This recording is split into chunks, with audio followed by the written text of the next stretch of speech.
stop what you're doing right now and go grab a bottle of Miracle Food, suitable for all ages, the perfect cleanse and reboot, and it promotes a healthy immune system. Created by some of the most powerful superfoods on the planet, Miracle Food in this day and age is perfect for you. Don't wait. ChakraDoctor.org. Go grab your bottle of Miracle Food right now. Let them know Viral Hip Hop News sent you.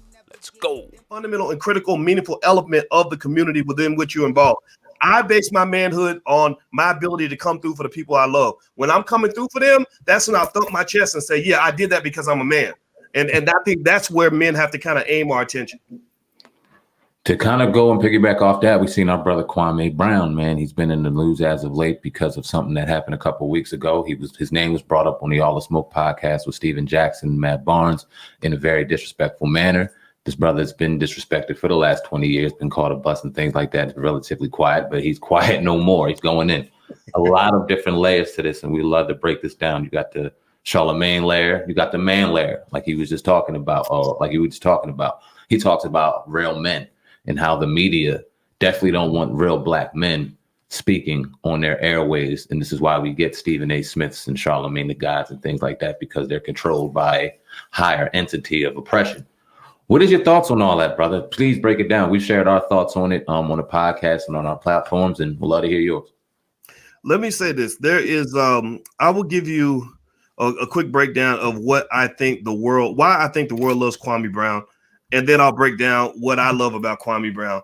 The world loves Kwame Brown because he is a black version. He's a populist. He represents the people. He's using his voice to say things a lot of people are thinking, but they don't have the prominence to be able to say. And that's why he's getting, thousands of followers every day. And he deserves that. And also, I think Kwame represents the underdog. I heard him in a video where he was talking about how these people that were making money, making fun of him, didn't care about, how this affected him, his family, his feelings, his children, things like that. And I got that, right? I think it was very hard to be Kwame Brown because he got the unfortunate experience of having to play with Michael Jordan at the age of 18, which was really sad, I think, because these guys come in, they just admire him and they idolize him, and they don't realize Jordan is a man of tremendous insecurity. And that's what makes Jordan into the biggest asshole of all time. He's the absolute worst guy in the world to play with when you're 18 years old, unless you were LeBron James or something who can handle something like that. But I don't think Kwame could.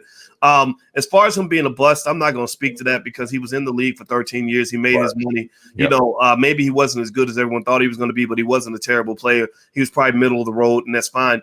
I think that the reason what I love about Kwame goes beyond just, the whole basketball conversation. I wouldn't even care about debating that. I got a call from Steven Jackson the other day, and I did not talk to him. I've never met Steven, but I didn't know what he wanted to talk to me about, and we just didn't catch up. And I'm kind of glad we didn't because I don't want to really get in the middle of it in that way. That he said, she said. I don't really like. I always have to do double takes when I see a lot of destructive energy going back and forth around black men, just because I don't know who wins from that. However, except for the white man does win from that all the time. But at the same time, though, I think that Kwame is raising the consciousness of a lot of people because I listen to his words and I hear a guy who is black first, and that's very important to me. I use the hashtag B1 when I talk a lot because I'm tired of us sitting back and letting celebrities milk the community and give nothing back. And I heard Kwame just today in a rant where he was breaking down how a lot of these celebrities will become successful and make money and don't tell anybody how they did it. Will kind of use the community and attack black men in a way they won't attack anybody else. He made a very good point when he did reference Steven Jackson and said, you were saying stuff about me that was crazy. And if a white man had said that, he would have got fired. He would have got reprimanded. But the white-owned media will allow a black man to say anything about another black man, and they think that's okay. And I've always talked about that even with music. They will allow genocidal music that promotes the death and the murder of black people. They will put that on the airwaves and play it all day. But I dare you to say something about Jewish people. I dare you to say something about Asian people. We've seen it. I dare you to say something about white people. Your ass will be gone. They shut Rick Ross down real quick when he pissed off the feminists. Right. Michael Jackson got shut down real quick. Jay-Z got shut down real quick when they even uttered anything about the Jewish community. But you talk about black people all day. That's all right. So, so I like what Kwame's doing more than I dislike it. I cannot give a complete formative opinion because I have not watched every single video through its entirety. He's made a lot of videos and said a lot of things about a lot of people. But from what I have seen and heard, I like the general idea that he is making people talk about these issues and confront them. Jemele Hill, I felt like Jemele Hill's been full of shit for a long time. Yeah, man. Thank you. She's a white feminist in blackface. That's what she is. And they come in here and they constantly attacking and talking crap about black men, and everybody lets it go. We know Stephen A. Stephen A. is he's owned by ESPN. Charlamagne Tha God, I had mixed feelings on that just because I can't say personally that Charlamagne has ever been disrespectful toward me. But I do know for a fact that my issues with Angela Rye, who's one of the most disrespectful people I've ever met, I believe that caused a rift in my relationship with Charlamagne. And I think Charlamagne knows that Angela's full of shit, but I didn't press him on it because Charlamagne's always been nice to me, right? So I'm not going to sit here and just bash him or talk about all the other stuff that Kwame's talking about. I feel like that's their beef between those two. But for the most part, I think that we have to kind of really talk about the things that Kwame's bringing up, in the sense of how many black people are there on TV who are handpicked by white-owned media to say certain things about black people and influence black people in certain ways. So smart people are picking up on that, and I think smart people appreciate it for good reason. So I'm actually glad Kwame's speaking. I hope he continues to do that. Now, out of this whole thing, you had the canceled Charlamagne, people come out. What's your thoughts on those people that came out, because Kwame got that whole thing triggered again? Yeah, I think that's a cross he has to bear. Again, like I said, Charlamagne's a great supporter of people that I love, like Dr. Claude Anderson. I think Kwame supports him also. So, I think we can agree on that. As far as what happened with this thing with the girl, that first of all, I have to be consistent on that because of the way I've sort of broken down other situations like that. Yeah. I do think evidence matters, and I think that if there's no evidence, then it's hard to really act on something as if it happened when you don't know exactly what happened. And I do think we should consider the fact that it was about 20 years ago or something like that. I mean, he was 22 years old. Let's say she's 15. She looks like she's 18. A lot of men wouldn't have been in that situation, but I know a lot of men who would have been in that situation. And I know men who've been put in that situation even by accident, even when they did take the precautions. I know when Lawrence Taylor got hemmed up, a stripper told, or she wasn't a stripper, she worked for one of those butt doctors that injects women's asses and shit. And she told me a whole story about how there was a gang of women that one of them was 15 and the other two were like 17 and 18, and they would use fake IDs to basically lure men in and the man would say, "Hey, are you really 18?" And they say, "Here's my driver's license," right? And next thing you know, they got caught up with a younger girl. Now, I personally think brothers should be more careful. I think you got to be careful about where you plant your seed and where you lay down and who you lay down with, because then you become vulnerable. But I'm not one to sit here and say that there couldn't be more to it than we think. So do I defend Charlamagne on that? I don't have the qualifications to defend him because I wasn't there. I don't know the situation. Do I think that they did suppress that because he's important in media? Yeah, I do. Do I think that Kwame has a right to push the issue? Yeah, I guess he does. And then at that point, the chips will fall where they may. And that's the furthest I can really go with that. I'm not going to sit here and say, yeah, he did it, because nobody knows if he really did it. But if you say maybe she has the right to speak, why not? I mean, why hasn't she been able to really tell her story the way she wants to? And I think the public will have to work that part out, because that is a tough one.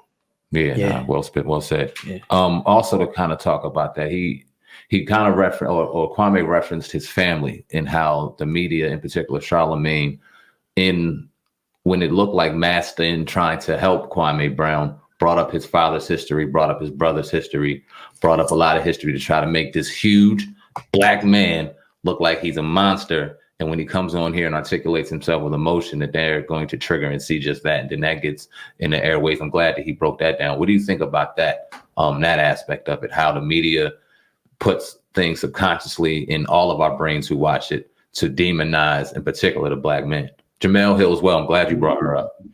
Well, I mean, just look at the way they deal with Farrakhan. They banned Farrakhan from social media and claiming that he promotes violence. And Farrakhan does not promote violence. He's not a violent man, but he's an honest man. And he's honest about America's history. He's honest about the things that a lot of black folks on TV cannot say. For example, these people can't even really talk about reparations, not for real. you know, and but the community's talking about it.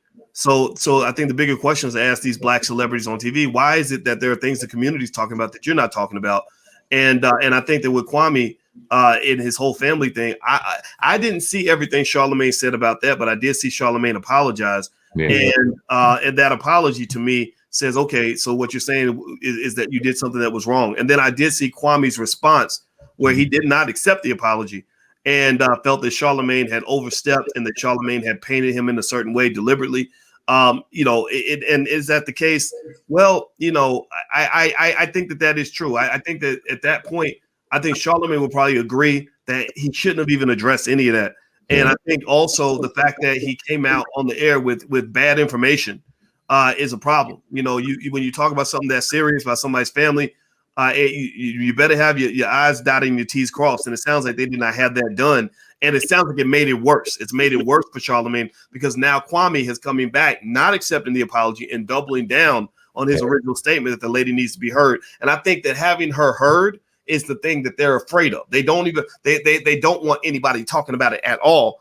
And I think that if she's part of the black community, which she is, then her story needs to be heard too. I just encourage anybody that's listening to listen to all sides though. Like don't just pick a side in advance because these things can be very complicated, right? So I think overall though, you know, right now Kwame's winning, you know, and is that going to continue? I don't know. But I do think that if you walk away from all of this without taking in some of what he's saying and applying that to our media, then you're missing the whole point, because at the end of the day, some of the stuff he's saying about some of our black media outlets being controlled or black media figures being controlled by these white people behind the scenes, that's completely true. You know, that's why, for example, you don't see guys like myself or Dr. Claude Anderson and others in the media.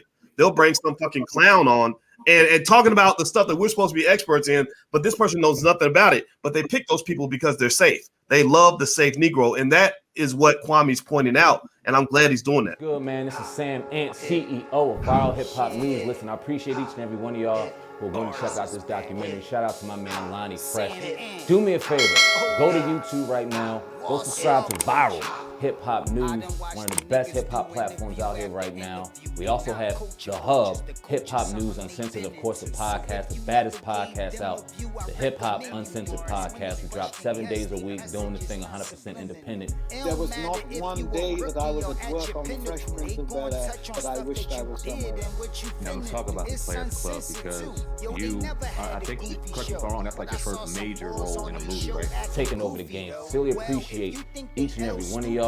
You can grab merch on the YouTube site. You can talk to me on there and much more. Sam Ant, CEO of Viral Hip Hop News. Appreciate each and every one of y'all. Oh God, you the man, Cass. I spit white like a clan mask, and I'm